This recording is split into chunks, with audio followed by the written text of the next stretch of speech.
ही बातमी पहा पहिले। शिरूरमधील मोराची चिंचोली येथील वॉटर पार्कमध्ये पर्यटनाचा आनंद एका कुटुंबासाठी जीवघेणा ठरलाय। वॉटर स्लाइड्सवरून घसरताना पाण्याची पातळी कमी असल्यामुळे महिलेचा अपघात झाला। अश्विनी नप्ते ही महिला पूलमध्ये खाली आपटल्यामुळे गंभीर जखमी झाली। काल शिरूरमध्ये वॉटर पार्कमध्ये एक घटना घडली। एक साधी मजा, एक साधा दिवस, पण एका चुकीमुळे आयुष्य बदललं। तुम्ही उन्हाळ्यात वॉटर पार्कला जाता का? तर हा व्हिडिओ शेवटपर्यंत बघा, कारण आज मी तुम्हाला सांगणार आहे काय चुकतं, कोणाला धोका जास्त आहे आणि कशी घ्यायची ती योग्य काळजी। आपण समजतो वॉटर पार्क म्हणजे फक्त मजा, एन्जॉयमेंट, पण तिथे खूप हाय रिस्क फॅक्टर असतात, जसे की घसरट फ्लोअर्स, वेगवान स्लाइड, चुकीची बॉडी पोझिशन आणि ओव्हर कॉन्फिडन्स। बहुतेक वेळा अपघात अचानक होत नाही, तो छोट्या छोट्या चुका एकत्र आल्यामुळे होतो। चला समजून घेऊया लोक नेमकं कोणत्या चुका करतात।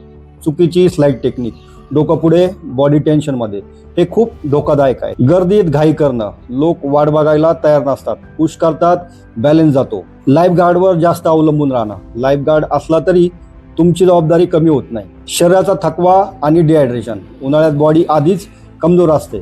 लक्षात ठेवा, अपघात एका सेकंदात होतो, पण परिणाम आयुष्यभर राहू शकतो। आता सर्वात महत्वाचा भाग, स्पाइन इंजुरी। आपल्या मानेमध्ये सर्वायकल स्पाइन असते, इथे जर इंजुरी झाली तर हातपाय हलणं बंद होऊ शकतं, पॅरालिसिस होऊ शकतो आणि आयुष्यभरासाठी बेडवर राहावं लागू शकतं। अनेक लोकांना वाटतं थोडं दुखतंय, ठीक होईल, पण काही वेळा डॅमेज आतून झालेलं असतं। असा जर अपघात कधी झाला तर सगळ्यात प्रथम काय करायचं, त्या व्यक्तीला हलू नका, मान पाठ स्थिर ठेवा, लगेच हॉस्पिटलमध्ये न्या। चुकीची हालचाल डॅमेज वाढवू शकते। सगळ्यांनी वॉटर पार्क एन्जॉय करावं, पण काही लोकांनी एक्स्ट्रा काळजी घ्यायची। बीपी किंवा हार्टचा प्रॉब्लेम असलेले, त्यानंतर ओबेसिटी असलेले, त्यानंतर प्रेग्नेंट महिला, लहान मुले आणि वृद्ध, आणि ज्यांना आधी स्पाइन किंवा नेक प्रॉब्लेम आहे त्यांनी। एक गोष्ट लक्षात ठेवा, फिट दिसणं आणि फिट असणं वेगवेगळं असतं। आता प्रॅक्टिकल सेफ्टी 10 गोल्डन रूल सांगतो।